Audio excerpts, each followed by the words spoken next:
The news, good evening. Three Montfleury secondary students had to report to the hospital this afternoon for medical care following an incident whereby a rooftop of a mobile takeaway van flew off during strong winds and hit them in the schoolyard. The incident occurred at around 1 in the afternoon. One of the students, a boy, was trapped under the rooftop, while two others, a girl and a boy, received cuts and had to receive stitches. They both have been discharged, while the other one is still under observation. It is now confirmed that Seychelles will open its borders to commercial passenger flights as of the 1st of August. This will be done under strict guidelines and measures that will be taken prior to the arrival of the visitors up till the end of their stay in Seychelles. This decision was taken this morning in a meeting chaired by President Danny Faure. In a press conference this afternoon, the Public Health Commissioner gave further details about the reopening. It was unanimous that everybody agreed that 1st of August is the right date to start commercial passenger flights. That does not mean that we'll get a large number of people booking these flights to come in. We know that it takes time to start making bookings, reservation, but all the steps have been taken by all the various sectors to prepare for the opening of the airport. SCAA itself, as the main agent at the international airport, is very ready. In fact, they've been setting up their system. They've been preparing for a long time. And now there is a stronger health presence at the airport, which would include testing on arrival, performing antigen testing, and if necessary, sampling for PCR testing as well, that is run at the main lab. So the readiness is never 100% anywhere in the world. This is why we have to keep preparing. We have to keep improving on what we are doing. And I'll call on all sectors in society, mainly sectors involved in the tourism industry, but after all, we all involved in tourism in one way or another. Even the retail shop, the taxi drivers, even the schools are involved in tourism in an indirect way. So everybody has to be prepared.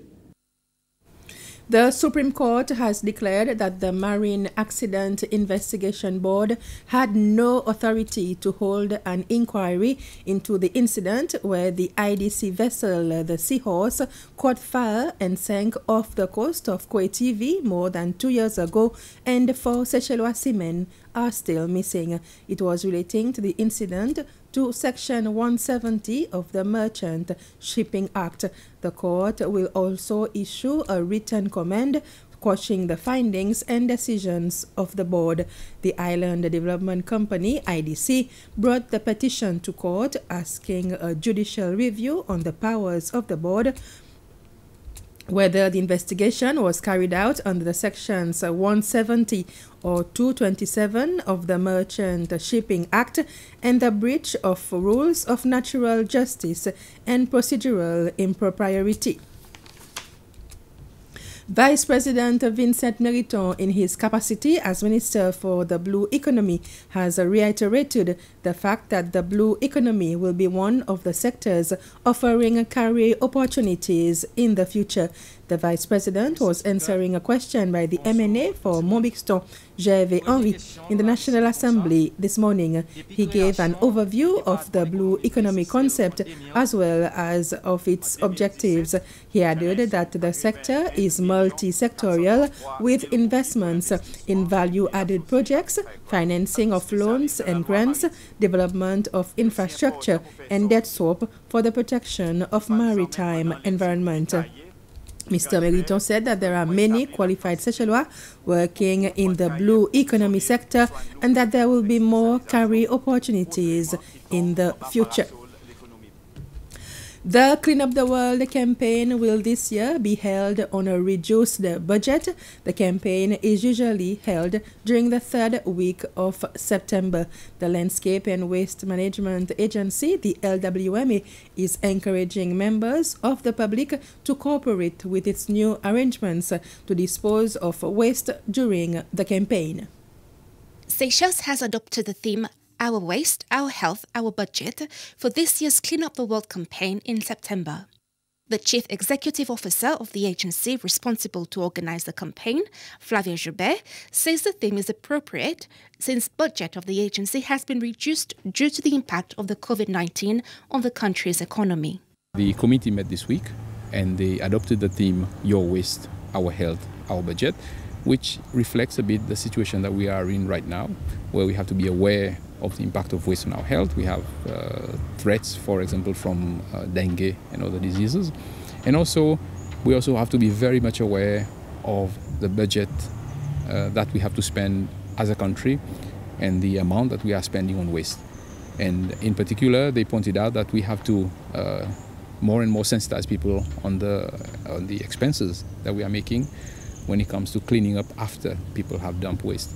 Since LWMA will not be providing extra services this year to take waste from home to the landfill, it is offering free entry at the landfill during the month of September. We would only open the landfill, allow free access to the landfill for 3 weekends before that weekend, during the weekend of 20th, and also after that weekend, so that the public can bring their waste to the landfill. And we'd like to inform them, and we'll be doing that through adverts, that collection would not be done at the bin sites, and we'd also like to emphasize that the public should actually use the current service that exists that is being delivered by the waste contractors. LWMA is working on a waste pilot project for the district of Perseverance in order to improve the waste system and sorting.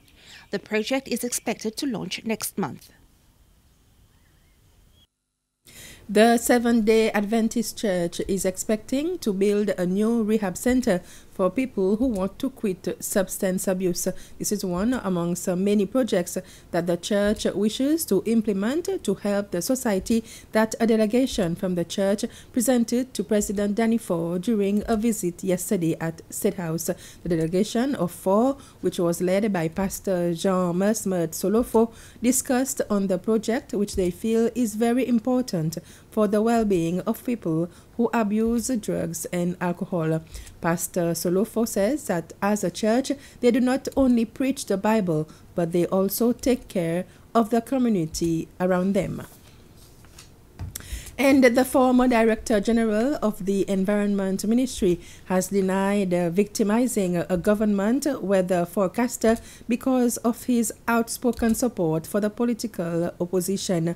Dr. Rolf Payet was testifying to the Truth Commission via webcam from Geneva in Switzerland. He rebuffed the claims from Luc Chonko that his contract as a senior aviation meteorologist had been terminated when he stood as a candidate for the United Opposition Party in 1998. He said that he couldn't remember any emails concerning Mr. Chonko's claims that the Seychelles government also blocked his attempt to gain consultancy work with the United Nations.